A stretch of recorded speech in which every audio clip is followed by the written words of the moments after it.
We're about to dive into a moment of intense national crisis that happened almost 2,800 years ago. It's a crisis that sparked one of the most powerful and frankly mind-bending visions ever recorded. We're going to get right inside the story of how a man named Isaiah saw the divine and was completely transformed into a prophet. But before we jump into the chaos, it's really important to get this one thing straight about Isaiah.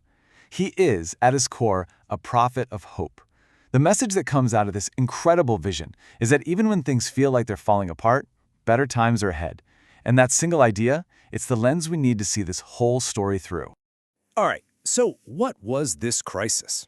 Well, it all kicks off with a death. A death that sent absolute shockwaves through an entire nation.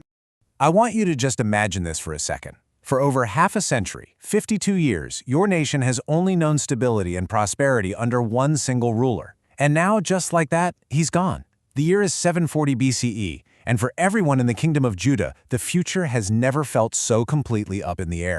And listen, Uzziah wasn't just some king. He was a powerhouse. He oversaw a true golden age, boosting the economy, building a massive modern military of over 300,000 troops, winning battles. He was the guy. But the story points out that his reign ended really badly. He got arrogant, he overstepped his bounds, and he was struck with leprosy, dying alone. He was a great leader, sure, but he was also a flawed mortal man, and his death left a huge void. And it's right here, in this moment of earthly uncertainty, with one throne sitting empty, that Isaiah sees another throne.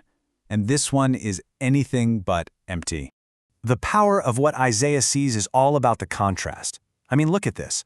King Uzziah was mortal. This king is eternal. Uzziah's reign lasted 52 years. This king is on the throne forever.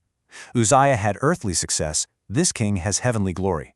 One king died and was buried. The other is high and lifted up. Right in the middle of what feels like a national funeral, Isaiah gets a peek behind the curtain and an ultimate, unshakable reality. And floating around this heavenly throne are these beings that are never mentioned anywhere else in the entire Bible, the seraphim. The name in Hebrew literally means the burning ones. So forget any ideas of chubby little cherubs. These are fiery, awesome, powerful attendants to the divine king.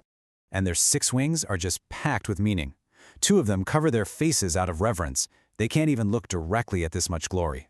2 of them cover their feet, which is a sign of humility and modesty. And the last 2, those are for flying, representing their readiness for active, immediate service. Their whole being is a lesson in how to be in the presence of the holy. And what are these burning ones doing? They're calling back and forth to each other, like a kind of cosmic choir. And their one and only song is this: Holy, holy, holy is the Lord of hosts. The whole earth is full of his glory. This sound, this chant, it just fills the whole place. So why repeat holy 3 times? Well, it's not some early hint about the Trinity, as you might guess. In ancient Hebrew, when you really wanted to emphasize something, you said it 3 times. It was their version of putting it in all caps, bold, and underlining it. It's their way of screaming that God isn't just holy. He is the holiest of the holy, the absolute purest form of perfection you could ever imagine. Now, this overwhelming vision of perfection, this incredible sound, this unbelievable sight, it starts to turn inward, and it triggers a massive confrontation right inside Isaiah himself. As the seraphim are crying out, the whole temple starts to shake, and the room just fills up with smoke. Now, this isn't just random special effects. For anyone reading this back then, it would have been a huge callback to God's revelation at Mount Sinai.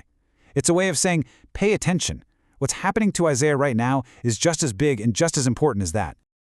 So while these perfect, holy beings are crying, holy, Isaiah has the exact opposite reaction. He cries out, woe to me. In the face of all this purity, his first thought isn't awe, it's terror. He basically says, I'm done for. I'm toast, because I'm a man of unclean lips. And that's the core of this whole confrontation, isn't it? You can't stand in the presence of ultimate perfection without suddenly becoming painfully aware of your own imperfection. It's like a blinding light that shows every single flaw. Isaiah sees this huge gap between the divine king and himself, and it just completely breaks him. But this moment of being utterly broken down, that's not the end of the story. It's actually the whole point. It's the necessary first step before you can be built back up. Just as Isaiah is declaring how unclean his lips are, one of those fiery seraphim makes a move. It flies over to the sacred altar, takes a glowing hot coal and flies directly to Isaiah, pressing it right against his mouth. Can you imagine? A truly shocking, dramatic, and transformative moment. So what on earth is happening here? Well, this fire is symbolic, and it's doing three things all at once. First, it's for purification. It's burning away all that uncleanness Isaiah just confessed. Second, it's atonement, a physical sign of forgiveness. And third, it's inspiration. The very part of him he thought was unworthy, his mouth, is now cleansed and prepared to speak for God. And it is only now, after he's seen the true king, confronted his own failure and been made new, that Isaiah hears the call. And the voice from the throne doesn't command him, it asks a question, seemingly to the entire heavenly court. Whom shall I send, and who will go for us? And Isaiah, the man who just moments ago was totally convinced he was lost, speaks up. Here am I, send me. And in that one moment, the vision is complete. The broken man has been made whole. The unqualified has been commissioned, and a prophet is born. So Isaiah's journey takes him from a national crisis to a personal crisis, and finally to a divine purpose. This ancient story leaves us with a really potent question for our own lives. Isaiah's world was shaken to its core when his king died. So when our own earthly certainties begin to shake, what vision is it that gives us purpose?